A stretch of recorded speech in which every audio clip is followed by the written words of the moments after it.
যি নথিপত্ৰ উদ্ধাৰ কৰা হৈছে সেই NRCৰ নথিপত্ৰবোৰ আছিলে NRCত নিজৰ নাম অন্তৰ্ভুক্ত কৰাৰ আগতে এজন ব্যক্তিয়ে যোনখন ফৰ্ম ফিল আপ কৰিব লাগে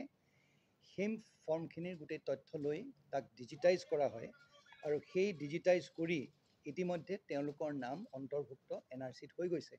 বা হোৱা নাই। এই যোনখিনি ফৰ্ম আছিলে সেই ফৰ্মখিনি আমি NRCৰ এটা কেন্দ্ৰ সেই কেন্দ্ৰটোত আমি সদায় সংৰক্ষণ কৰি ৰাখিব লাগে। এতিয়া আমাৰ এই যোনখিনি আছে সেইখিনিৰ ভিতৰত আপোনাক কওঁ মই NSK কিবা হ'ল তো NSK আমাৰ আলিটিঙনিৰ আমাৰ Jamuguri GP office east part 0631 তাৰপিছত Alitingani Jamuguri GP office west part 0633 তাৰপিছত BDO Juria east part 0604 BDO Juria west part 0641 আৰু Rampur Satra GP office east part 0646 এইকেইটা অঞ্চলৰ আমাৰ যোনখিনি হেৰি আছিলে NRCৰ যোনখিনি ডকুমেণ্ট আছিলে ডিষ্ট্ৰিক্ট প্ৰজেক্ট ছুপাৰভাইজাৰ এজন থাকে আৰু ডিষ্ট্ৰিক্ট প্ৰজেক্ট ছুপাৰভাইজাৰ আমাৰ NRC যোনটো সেৱা কেন্দ্ৰ আছিলে সেই সেৱা কেন্দ্ৰটো আমাৰ এটা এই চিঠিখনৰ মতে আমাৰ 2022ৰ ধিং চাৰ্কল অফিচাৰে দিছে 4 ফেব্ৰুৱাৰীত এই বুলি কৈছে যে with reference to the subject cited above, I have the honor to inform you that so many numbers of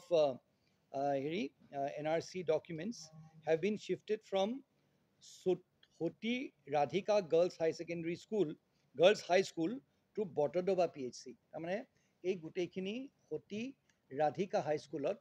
সংৰক্ষণ কৰা হৈছে কৰি ৰখা হৈছিলে আৰু যেতিয়া অসম মালাত ৰাস্তাটো বনোৱা হ'ল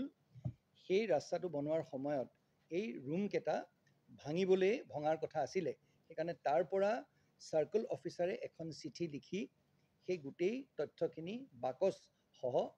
এই পাব্লিক হেল্থ অফিচটোলৈ আমাৰ যোনটো স্বাস্থ্য কেন্দ্ৰ আছিলে সেই তালৈ শিফ্ট কৰালে। 2019ত এই কাগজখিনি সংৰক্ষণ কৰিবলৈ ৰখা হৈছিলে 2022ত এটা নতুন জাগালৈ নিয়া হ'ল 2022ৰ পৰা আজি 2025 হ'ল তাৰ মাজতে সেই হস্পিটেলটো হেৰি অৱস্থাত নাছিলে যদিও সংৰক্ষণ কৰা হৈছিলে হস্পিটেলটো ইউজ হৈ থকা নাছিলে পিছত কি হ'ল সময়ও হেৰি হ'ল তাত গছ গছনি গজিলে আৰু আমি গম পোৱা মতে তাত কিছুমান দুষ্কৃতিকাৰীয়ে সেই হস্পিটেলটোৰ ভিতৰত সোমাই পেলাই থাকিবলৈ আৰম্ভ কৰিলে তাত আমি এতিয়া ধানৰ কিছুমান পুৰা ধানৰ বা পোৱালৰ কিছুমান তেনেকুৱা ৰৈ যোৱা অংশও পাইছোঁ। এতিয়া প্ৰথম কথা মই ক'ব বিচাৰোঁ যে সেই তাত কোনো মেলাফাইডি মানে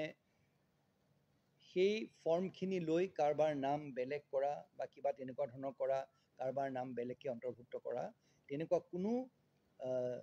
মনত কোনো তেনেকুৱা মটিভ নাছিলে আৰু সেইখিনি নাম ডিজিটাইজ হৈ গোটেই তথ্যখিনি চাই যিখিনি ব্যক্তিৰ নাম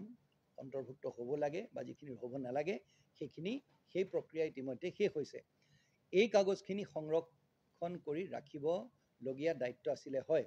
কিন্তু এই কাগজখিনি সংৰক্ষণ কৰি ৰখাৰ বাদে কিন্তু তাৰ চৰকাৰী দিশটোত তাৰ আৰু বেলেগ এতিয়া আৰু কোনো কাম নাই সেইখিনি কাগজ লৈ পেলাই কাৰোবাৰ নাম অন্তৰ্ভুক্ত কৰিব পৰা বা নাম কৰ্তন কৰা সেই তেনেকুৱা ধৰণৰ কোনো কথা নাছিলে।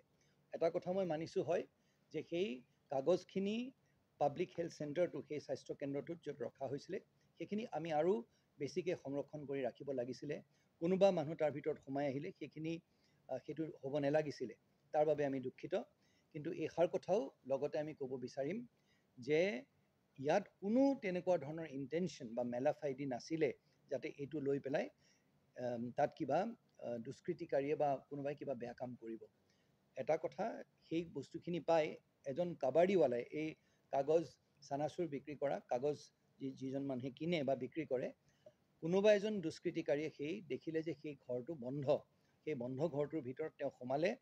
সোমাই পেলাই তেওঁ সেই বস্তুখিনি উলিয়াই অলপ অলপকৈ এই কাবাডীৱালাবিলাকক তেওঁ বিক্ৰী কৰিছিলে। এই কাবাডীৱালা যোনজন আছে যোনজনে এই কাগজ পত্ৰ সেই তেনেধৰণে কিনি বিক্ৰী কৰে তেওঁক আটক কৰা হৈছে। এতিয়া যিজন ব্যক্তিয়ে সেই তলাটো খুলি মনে মনে সেই তলাটো খুলি যোনজন দুষ্কৃতিকাৰীয়ে সেই তলাটো খুলি এই দুষ্কৰ্ম কৰিছিলে তেওঁকো আটক কৰা হ'ব।